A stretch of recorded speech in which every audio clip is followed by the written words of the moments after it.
Hi everyone, welcome to my YouTube channel Maths Cube. Today we learn about surface area and volume of 3D solids. इस प्रकार हम इसमें 3D objects के volume और surface area के बारे में इस वीडियो में पढ़ेंगे. फर्स्ट इमेज है sphere, second is cube and cuboid, cylinder and cone. Sphere का एग्जैक्टली हाफ करते हैं तो हमें एक हेमीस्फीयर मिलता है, उसके बारे में भी हम पढ़ेंगे. सरफेस एरिया में क्या होता है, इसका जो आउटर पार्ट, जो विजिबल पार्ट है, उसका जो एरिया होता है वो सरफेस एरिया में आता है. और वॉल्यूम में क्या होता है, जो क्वांटिटी हम इस ऑब्जेक्ट में फिल कर सकते हैं वो इसका वॉल्यूम होता है. सो फर्स्ट हम पढ़ेंगे क्यूब के बारे में. क्यूब क्या होता है, एक स्क्वायर शेप में ऑब्जेक्ट होता है. इसको हम 3D में वैसे पढ़ सकते हैं हम, जैसे एक कोई स्क्वायर शेप में रूम है अपने पास, तो इसकी लेंथ, ब्रेड्थ और इसकी हाइट तीनों हमें ए दे रखी है. तो इसका कर्व्ड सरफेस एरिया क्या होगा, जो स्क्वायर शेप का रूम है उसकी चारों वॉल्स का एरिया, यानी कि उसकी चारों दीवारों का एरिया हम फाइंड करेंगे. तो वो एक दीवार का एरिया क्या होगा, स्क्वायर है तो ए स्क्वायर, तो चार दीवारों का एरिया क्या हो जाएगा 4a स्क्वायर. फिर आता है टोटल सरफेस एरिया. उसमें क्या करेंगे, इसका अपर पार्ट और लोअर पार्ट जो होता है वो भी ऐड होगा, तो 2a स्क्वायर और ऐड हो जाएगा, तो ये क्या हो जाएगा 6a square. Now comes to volume. Volume होता है इसका a क्यूब. ए जो साइड लेंथ होती है वो हमें गिवन होती है. देन आता है फेस डायगोनल. ये जो इसका एक साइड होती है, ये इसका एक फेस होता है, जैसे ये दे रखा. अब इसका जो डायगोनल होता है वो होता है फेस डायगोनल, और उसकी लेंथ होती है √2a. और बॉडी डायगोनल कौन सा होता है, दो फेसेस में एक फेस का कॉर्नर दूसरे फेस के कॉर्नर से कनेक्ट होता है, इसकी लेंथ होती है √3a. नेक्स्ट इमेज है क्यूबॉइड. इसमें जो रूम है वो स्क्वायर शेप में ना होकर एक टाइप से रेक्टेंगुलर शेप का समझ सकते हैं इसको, जिसकी लेंथ, ब्रेड्थ और हाइट तीनों ही डिफरेंट डिफरेंट है.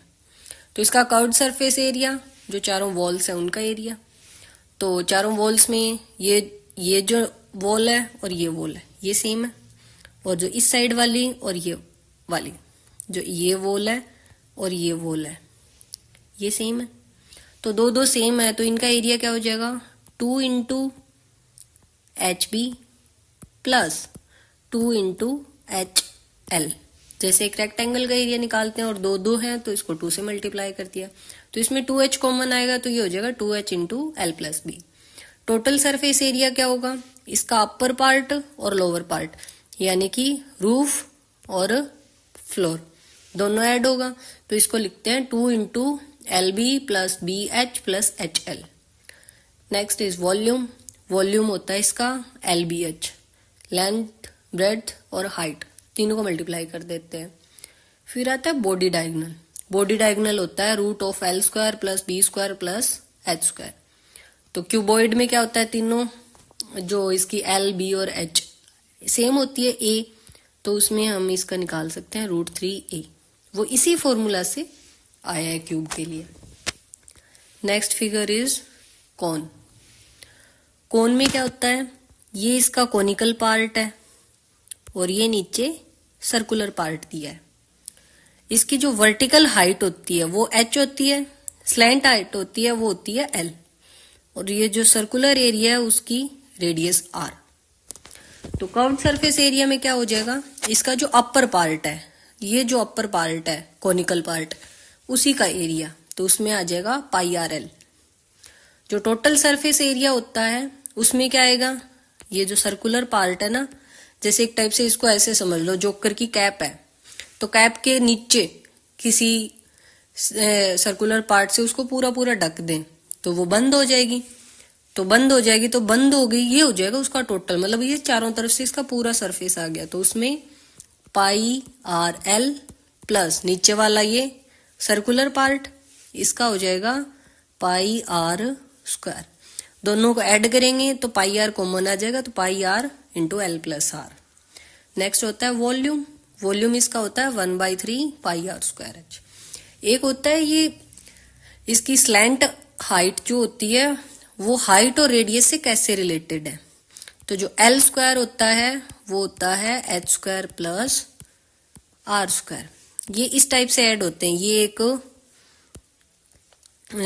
90 डिग्री का ट्रायंगल बनाते हैं। तो यहाँ पे एच हो गया, यहाँ पे आर हो गया और यहाँ पे एल हो गया। तो पाइथागोरस थ्योरम से हम इसको ऐसे निकाल सकते हैं। तो इसमें एल, एच और आर ये तीनों का रिलेशन हो गया। इनमें से कोई भी एक क्वांटिटी गिवन ना हो तो हम इस रिलेशन से फाइंड कर सकते हैं। नेक्स्ट फिगर है सिलेंडर। सिलेंडर होता है, आप इसको 3D में विजुअलाइज करना चाहें तो एक पाइप का टुकड़ा जिसका अपर और लोअर पार्ट सर्कुलर है और ये इसका मेन बॉडी पार्ट है। तो जो कर्व्ड सरफेस एरिया होगा वो इसका चारों तरफ का एरिया, तो वो होता है 2πRH। टोटल सरफेस एरिया में अपर पार्ट और लोअर पार्ट, एक टाइप से इसका ऊपर का ढक्कन और नीचे का, तो वो दोनों सर्कुलर हैं, तो पाई आर स्क्वायर 2 से मल्टीप्लाई करके ऐड कर देंगे तो 2πRH plus 2πR square. 2πR common लेंगे तो 2πR into R plus H. Volume इसका होता है पाई आर स्क्वायर एच। ठीक है। नेक्स्ट इमेज है स्फेयर। स्फेयर होता है एक फुटबॉल की तरह। ये देखो एक फुटबॉल की तरह है। ये 3D में थोड़ा कम विजुअलाइज हो रहा है मुझसे, पर इसको आप फुटबॉल की तरह विजुअलाइज करके देख सकते हैं। तो इसमें इसकी साइड होती है एक रेडियस की भी, कितनी रेडियस की फुटबॉल है। तो इसका टोटल या कर्व्ड सरफेस एरिया सेम ही होता है, वो होता है 4πR स्क्वायर और वॉल्यूम होता है 4/3 पाई आर क्यूब। टोटल या कर्व्ड में है ना, इसका कंफ्यूज होने की रिक्वायरमेंट नहीं है क्योंकि इसका ना तो ये ऊपर से कट है ना नीचे से कट है, ये तो एक कंप्लीट राउंड फिगर है, इसलिए इसका टोटल और कर्व्ड सरफेस एरिया सेम ही होता है और वॉल्यूम होता है 4/3 पाई आर क्यूब। नेक्स्ट है स्फेयर को हम अगर एग्जैक्टली हाफ में डिवाइड कर दें तो हमें मिलता है हेमिस्फेयर।